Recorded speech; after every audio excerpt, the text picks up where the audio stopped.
साक्षी महाराज वो जिक्र करते हैं कि ब्राह्मणों को सीता के अपहरण से उन्होंने जोड़ दिया। जब इतनी जातिगत जिसे कहा जाए कि हम बड़ी थिन लाइन पर उत्तर प्रदेश इस वक्त चल रहा है और चुनाव भी सामने है, तो ठाकुर ब्राह्मण इस तरह की बातें, सांसदों के इस तरह के मेरा बयान। दुर्भाग्य है कि मुझे साक्षी महाराज पर टिप्पणी करनी पड़ रही है।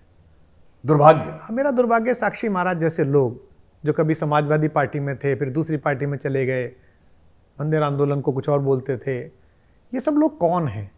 ये सब लोग चंदा मामा हैं, सूर्य की चमक से चमके हुए।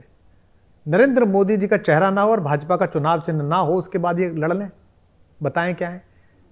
और जो साधु संत का वेश धारण कर भी जातीय वोट पर निर्भर हो कि जब तक फला जाति के वोट नहीं देंगे तब तक वो वहां से क्यों लड़ रहे हैं, कहीं और से लड़ लें?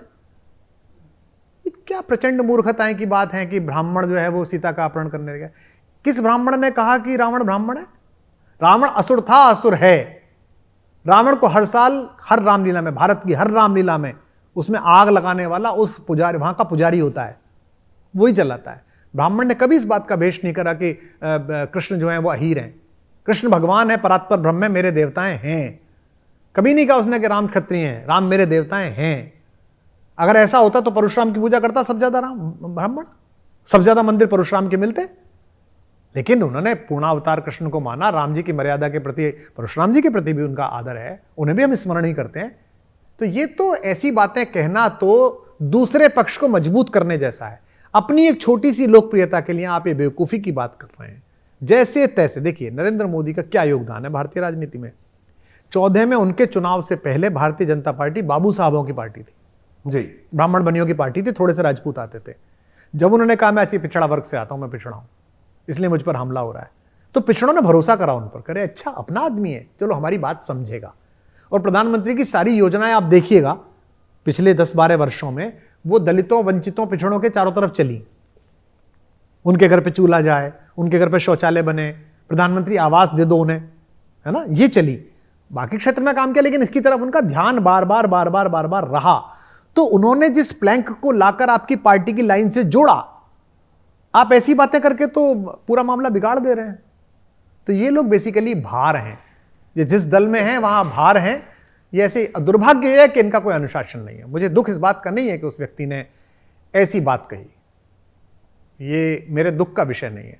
मुझे दुख का विषय है कि उस आदमी को अनुशासन में नहीं लाया गया, उसे कहा नहीं गया कि मूर्खतापूर्ण बात मत करिए आप, या भद्र बातें मत करिए, क्योंकि फिर वोट बैंक की राजनीति होगी।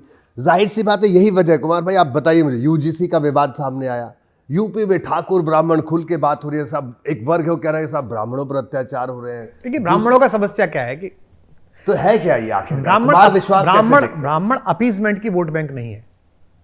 उसके बारे में माना जा रहा है जाएगा कहां, क्या कर लेगा ये, तो ठीक है।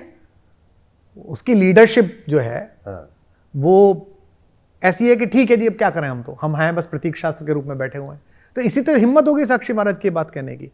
सीता का अपहरण ब्राह्मण ने किया, उप मुख्यमंत्री ब्रजेश पाठक तो छोड़िए, लेकिन सीता का अपहरण ब्राह्मण ने किया, क्या बकवास बात है। सीता का अपहरण साधु के वेश में एक असुर ने किया था। भगवती को अपहरण करके एक असुर ले गया था। विश्रवा का वंशज हो चाहे पुलस्त्य ऋषि का वंशज हो, वो निकृष्ट था, नीच था, उसका वध भगवान ने जाके किया। ये बात हजारों साल से ब्राह्मण ही पढ़ा रहा है, गांव गांव जाके कहानी में सुना रहा है। आप 4 वोट के लिए ऐसी मूर्खतापूर्ण बात कर रहे हैं, तो दुखद है। राजनीति अपना हित देखे, मेरे जैसे आदमी के लिए जो भगवान का गुण स्तवन करता है, और मैं जाति में ज्यादा भरोसा करता नहीं हूं, लेकिन फिर भी किसी एक जाति को, किसी भी जाति को टारगेट बनाना प्रशासनिक रूप से, राजकीय रूप से, इसके गंभीर परिणाम केवल पार्टियों को नहीं भुगतने पड़ते, समय को भुगतने पड़ते हैं। बिल्कुल सही कहा, समय को भुगतने पड़ते हैं। मैं अक्सर कहता हूं कि जब आप शादियां करते हैं तो 50 लाख का लहंगा लेते हैं, 1 करोड़ की अंगूठी लेते हैं, 5 करोड़ का होटल करते हैं, लेकिन वह मंत्र पढ़ाने वाला जो पुरोहित है, जो बैठता है वहां, पंडित जो बैठता है, उसके 5100 रुपए देने में आप 5 बार गिनते हैं तब तक कि रंग आ जाए आपका हाथ पे नोट का निकल के। उसका आदर इसलिए मत कीजिए कि वो ये संस्कार करा रहा है, उसका आदर इसलिए कीजिए कि जिस समय विधर्म की आंधियों में 1000 साल आप अपना खानदान बचा रहे थे, कोई अपना व्यापार बचा रहा था, कोई अपनी जागीर बचा रहा था, कोई अपनी महिलाएं बचा रहा था, ये ब्राह्मण और इसका पूर्वज अपने कंठ में मंत्र बचा रहा था।